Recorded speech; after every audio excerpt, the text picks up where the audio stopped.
Alright, our first lady takes us to Queen Rania of Jordan. Queen Rania is the Queen Consort of Jordan. She was born in Kuwait to a Palestinian family, but she later moved to Jordan for work. There, she met Prince Abdullah. Since being married to the now King of Jordan, she is quite well known for her advocacy work that supports education, health, community empowerment, youth, cross-cultural dialogue, and microfinance. In November 2000, she was recognized for her commitment to the causes of children and youth. UNICEF even invited Queen Rania to join its Global Leadership Initiative. Quite the accomplishment. There she worked amongst many other world leaders, including former South African President Nelson Mandela, in a global movement to improve the lives and well-being of children. She's also quite the social butterfly online. She maintains pages on Facebook, YouTube, Instagram, and Twitter. Her net worth is $35 million.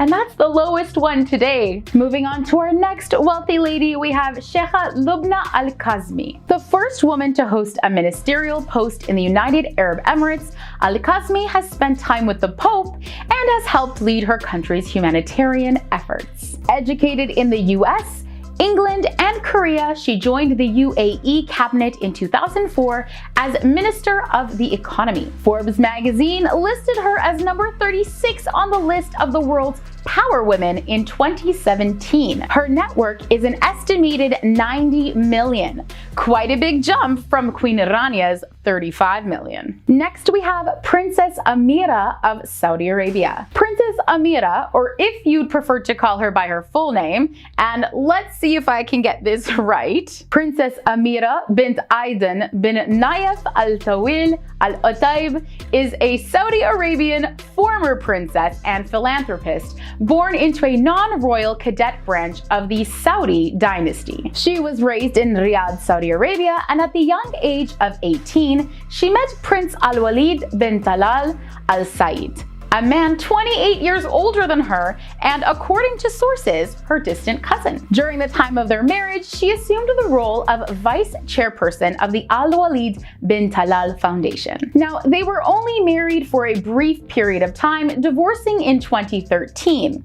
Since that time, the princess supports many humanitarian interests in both Saudi Arabia and around the world.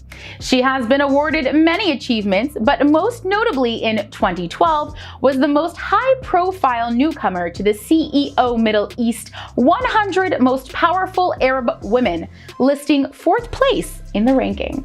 Congrats! Her current husband is Khalifa bin Buti Al Mukhairi, chairman of KBBO Group, an Abu Dhabi-based group with investments in healthcare, money exchange, and retail, estimated to be worth $1.2 billion.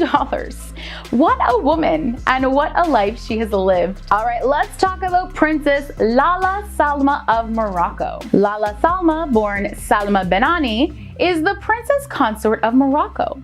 Lala completed her studies in engineering and worked as an information services engineer at ONA Group, the country's largest private holding company. She met her husband, King Mohammed VI, at a private party in 1999.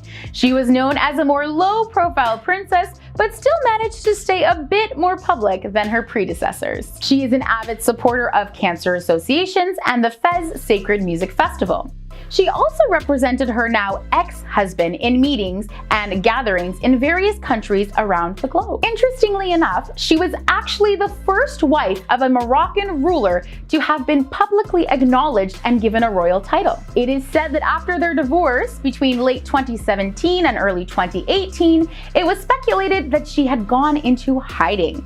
Their net worth as a couple has been reported to be around $2.5 billion.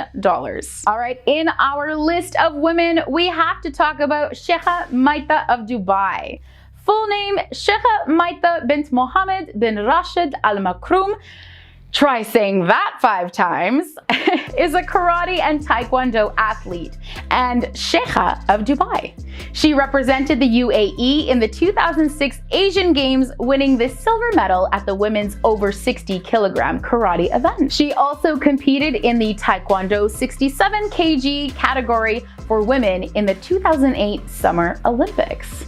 quite the athlete. And not only is she a talented athlete, but she also dubs the title of being number 17 on Forbes' magazine's list of 20 hottest young royals. Coming from money, her father alone has a net worth of about 4.5 billion. And yes, she's a part of that family money too. What a lucky gal. All right, bringing us to our halfway point today. Fact number 5. We've got Sheikha Moza of Qatar. All right, so Sheikha Moza comes from Doha, Qatar, born in 1959. She is the wife of Sheikh Hamad bin Khalifa Al Thani, former Emir of the state of Qatar. The pair have 5 sons and 2 daughters together. Since 1995, she has led educational and social reforms in Qatar and has founded national and international development projects. Unlike many monarchical wives in the Middle East, Moza is quite involved in her nation's politics and society, actively involved in the government. Now, something we found pretty incredible to learn about her is that she was listed as one of Forbes' 100 most powerful women, coming in at number 75. Her net worth is more than 7 billion euros. All right, up next we have Sheikha Hanadi of Qatar. Now, Sheikha Hanadi is what we would like to call a female powerhouse, an investor, real estate entrepreneur, and a banker. Her net worth alone is more than 15 billion. She is the founder and chairperson of Amwal, founder and CEO of Al Wab City Real Estate Development Project, vice chairman of Al Nasser bin Khalid Al Thani and Sons Group, and founding chairperson of Q Auto. Did we tire you out yet?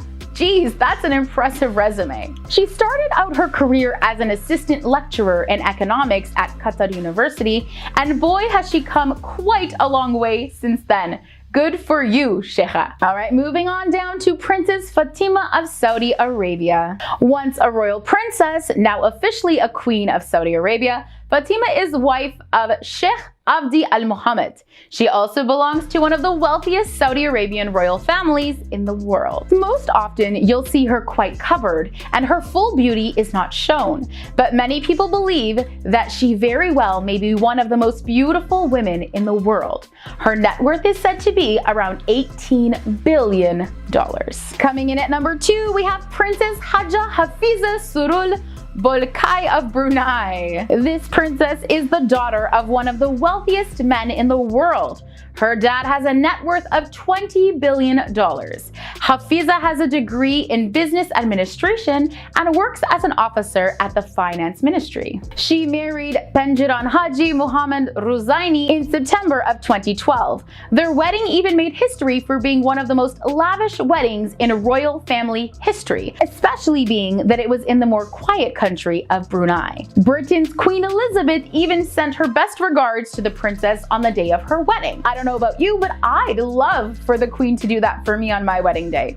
Although I'm probably a couple billion short of having that honor. All right, and we've made it all the way down to number 1, Princess Majida Balkia. All right, tying with Princess Haja, Princess Majida Balkia is the daughter of Brunei's Sultan and Prime Minister Hassan Al Balkia, known to be amongst the wealthiest individuals in the world with a net worth of $20 billion. Despite coming from so much money, Majida studied administration and public policy at the University of Brunei, Darussalam, and got an MA in environmental development from King's College, London. She is quite educated indeed. She began her career as a special duties officer at the environmental unit in the Ministry of Development, responsible for policy and strategic environmental affairs.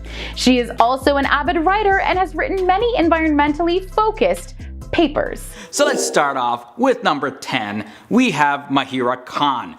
Mahira Hafiz Khan, she's a Pakistani actress and she is dominating the Pakistan industry. Mahira Khan is from Karachi and she speaks Urdu and she's from a Pathan family. Mahira is seen in many ad campaigns including Aquafina, Q Mobile, as well as other big companies. She's also the first Pakistani brand ambassador for the company Veet. She had made her on-screen debut alongside Atif Aslam in the movie Bull, and that came out in 2011. 2011. And she's also very famous for her role in the TV series Humsafar. At number 9, we have Halima Aden. Halima Aden, she is not only a UNICEF ambassador, but she's also the first hijabi to walk on international catwalks. So check it out. Her journey started back in the year 2016 when she participated in Miss Minnesota scholarship pageant, and that's when she was wearing her hijab as well as a modest swimsuit. From there, she was signed to the IMG modeling agency, and she also had walked in Kanye West Yeezy season 5 show during New York Fashion Week. She's also been recognized as a change agent by Elle magazine, and she was modeling hot hijabs. One of her core missions in life is to really take away the stereotypes of beauty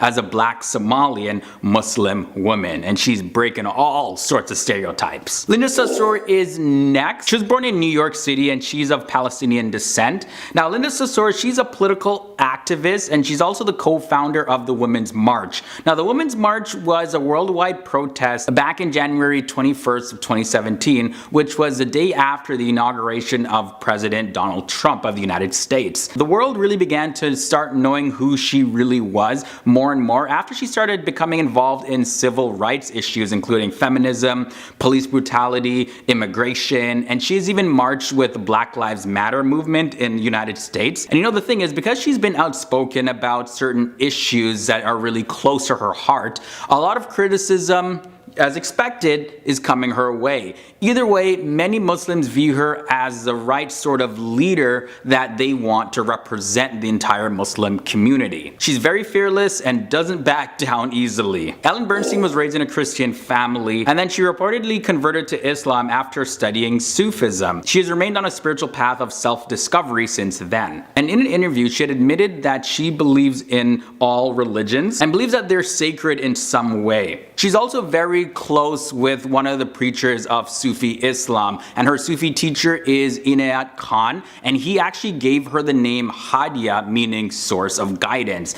Now she doesn't fully dedicate herself to any single religion, but she believes and lives according to all religions, and she holds Islam very close to her core identity. Then we have Mais Hamdan. Now her full name is Mais Abdel Jabbar Hamdan Salim, and at the time of filming this episode, she has 2.7 million followers on Instagram. She is a Jordanian actress, TV personality, as well as a singer, but she was born in Abu Dhabi in the United Arab Emirates to a Jordanian father of Palestinian descent and a Jordanian Lebanese mother. Back in the year 2004, she started her career in TV in Karita Rakan as well as Sawalef Harim, and also she was in Kirki On in the following year.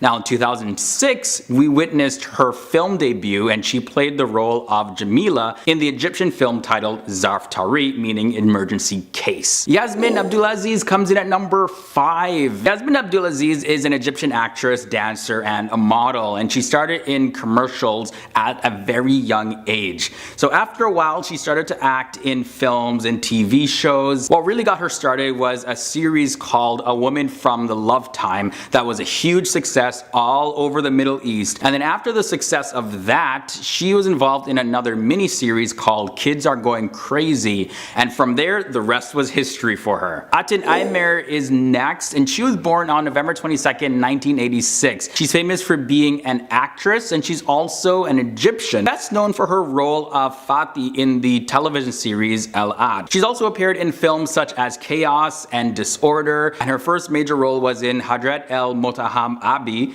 meaning Mr. Guilty is my father, along with Noor El Sharif. The woman at number 3 is Sheikh Hasina. The Honorable Sheikh Hasina Wazed is the current Prime Minister of Bangladesh, and she's been in office since the year 2009. Politics runs in her family because Sheikh Hasina is the daughter of Bangladesh's first president, Sheikh Mujibur Rahman. She's also been the longest serving Prime Minister in the history of Bangladesh. And you know, a very interesting thing is that she actually served as a Prime Minister back in 1996 to the year 2001. And then years later, she was re-elected again. Malala Yousafzai is next. And you know, young women like her really deserve a lot of recognition, especially because of her activism. As an activist at the age of 16, she was the youngest holder of the Nobel Peace Prize, and she received that when she was 17 years old because she stood up for the rights of females so that they can get education and access to other things in life that they were denied. So I definitely had to mention her because her fame has spread all around the world. But the woman in the number one spot is Gigi Hadid. Her full name is Jelena Noura Gigi Hadid, and she's an American fashion model, and she stands at 5 feet 10 inches tall. She first began modeling when she was just 2 years old,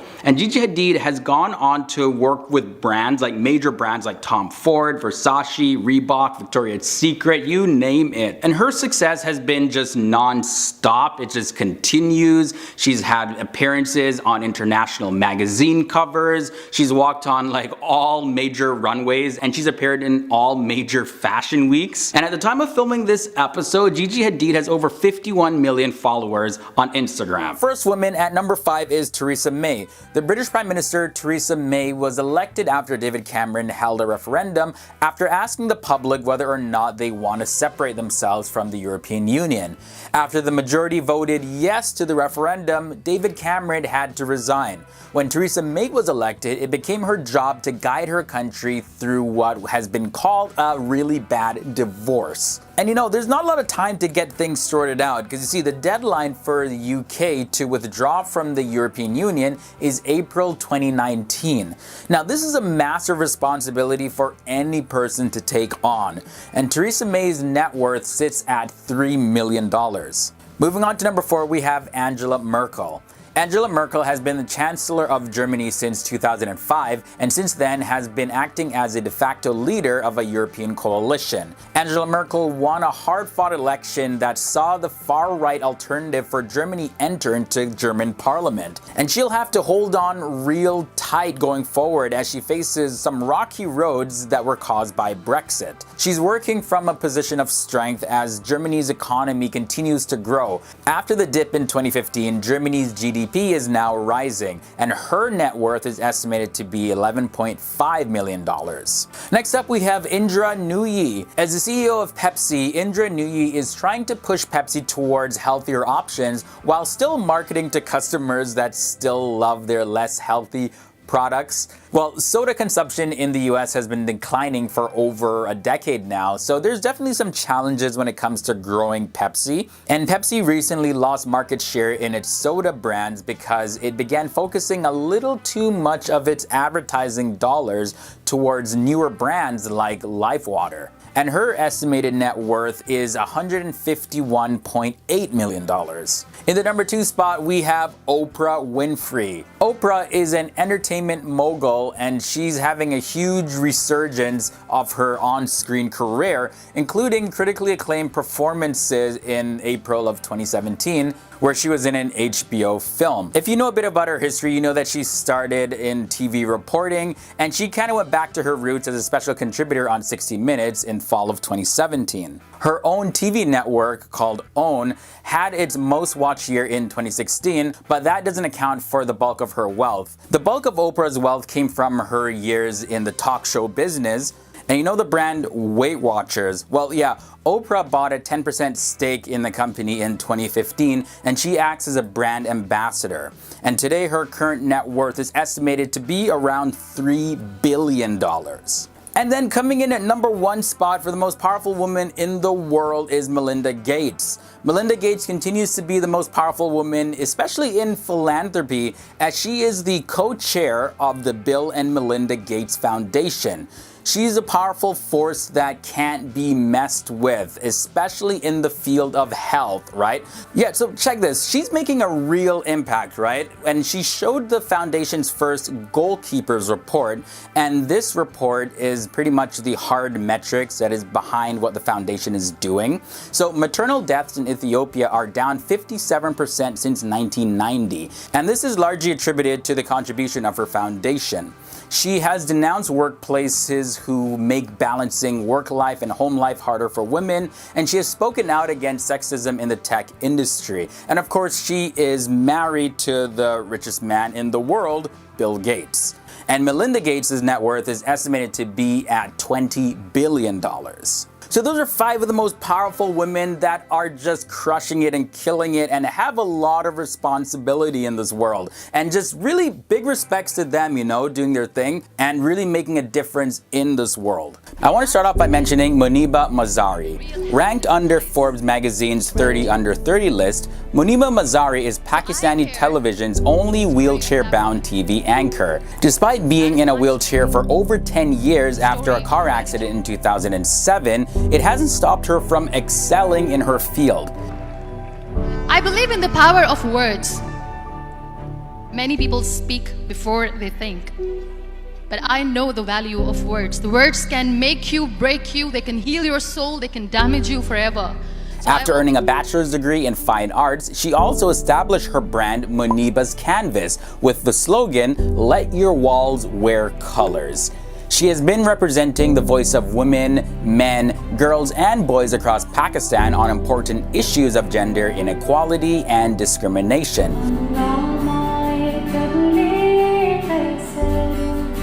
In December 2015, the United Nations Entity for Gender Equality and Empowerment of Women named Maniba Mazari Pakistan's first female Goodwill Ambassador. She was also one of the 2 Pakistanis to be named BBC's 100 Most Inspirational Women in 2015. She's also given motivational talks on platforms such as TEDx, and she's also spoken at the Global Leadership Conference in 2016 and many other platforms. Continuing now, I want to introduce Roshana Zia. Roshana Zia is a brilliant woman, and she's behind the Cash Foundation. The aim of the foundation is to spread awareness among working women in rural areas and to educate and provide them with funds in order to change their economic conditions. Its main focus is to provide microfinancing to female-led small business startups. So we started, inviting the younger people to our trainings and discovered that there was a lot of sort of demand for this. Then recently we started a school program. Roshana herself has been educated at Yale University and the Wharton School of Business at the University of Pennsylvania. She started her foundation after leaving her job at the World Bank. Today, the Cash Foundation has supported over 500,000 women and families in Pakistan. So because Roshana Zia put so much faith in the ability of women, she provided them with some opportunities to grow, and they did not disappoint. They did what women do.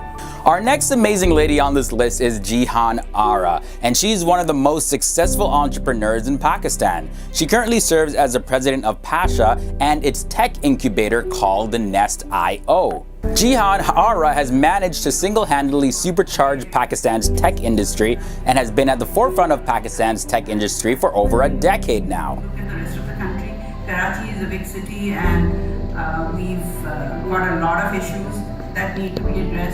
In addition to being the president of the largest tech association in Pakistan, Jihan also runs a Google-funded incubation space and is an advocate for cyber freedom and net neutrality. Jihan spent much of her youth in Hong Kong. After college, she got a job working in Hong Kong, and for several years she did that. But once her father retired, he decided to move the family back to Pakistan, and Jihan Ara has become highly sought after for events and talks and regularly supports tech innovation forums. In 2016, she was invited to the White House on behalf of Barack Obama to speak on entrepreneurship in Pakistan. Our 4th woman to talk about on this list is Kalsoom Lakhani. As the founder and CEO of I2I, which is Invest to Innovate, Kalsoom Lakhani is one of the most respected entrepreneurs in Pakistan. Her company offers a program called the Seed to Stage program, which recognizes up-and-coming entrepreneurs in Pakistan and trains them through a 4-month program and then connects them with investors. So there's a lot of funding for when entrepreneurs are ready to scale their businesses, but not when they're ready to start. So the problem that I felt existed not just in Pakistan, but also in a lot of other new markets. The company started in Pakistan in 2011 and is expanding to other countries as well. Before this, Kalsoom also worked as a managing director in Social Vision. She got her bachelor's degree from the University of Virginia in Foreign Affairs, She also holds a master's degree from the George Washington University's Elliott School of International Affairs in International Affairs, Conflict and Resolution. Her achievement also include being the co-ambassador of Sandbox, which is an organization to connect young leaders from around the world, as well as being a member of the World Economic Forum's Global Shapers. She's also the founder of CHUP, Changing Up Pakistan, which brings forth and creates awareness on social issues in Pakistan. And now we have Maryam Mukhtiar. Even though she is no longer with us, she made Pakistan and Pakistani women in particular extremely proud, especially because she was among the handful of women who were working as a fighter pilot in Pakistan and was the first female combat pilot in Pakistan who went in duty. Although 24-year-old Maryam Mukhtiar passed away when her training aircraft crashed on November 2015, she will always be remembered as the first female pilot of the Pakistani Air Force to attain the great honor. Speaking about her journey into a traditionally male-dominated world, she had said that she was motivated by her desire to do something different, and that's totally inspiring. There's sometimes we think that we're inside of a box, but all it takes for us is to just push the boundaries a little bit, and we'll be surprised what we can achieve. A final lady on this list is Malala Yousafzai. Now, she's become known worldwide after being targeted and shot in the face by the Taliban in Pakistan in the year 2012 and remained in critical condition for several years. I have found that people describe me in many different ways. Some people call me the girl who was shot by the Taliban, and some the girl who fought for her rights. Malala has gained international fame ever since this attempt on her life, and since then she has opened a school for Syrian refugees and has become the youngest recipient of the Nobel Peace Prize at the age of 17. It's time to take action, so it becomes the last time. The last time. So it becomes the last time that we see a child deprived of education. She also has a book called I Am Malala, which I have, but I still have to fully finish reading it. Malala Yousafzai is now one of the most prominent advocates for education in the world. But what you might be surprised to find out is that she herself has engaged in activism at the age of 11. Yeah, so young. She began her work by writing blogs for the BBC, but after her identity was revealed and a film was made about her, that's when she became the target of the Taliban. She was also named one of Time's 100 most influential people in the world in the year 2013. And even in the face of tragedy, she continues to triumph. Yeah. It did work on me. So guys, that concludes this episode of FTD Facts. Although Pakistan in some areas does fail when it comes to equal opportunities for women, you'll be surprised to know that Pakistani women make up over 51% of the total population in the country. So there are a lot of women that can make a difference.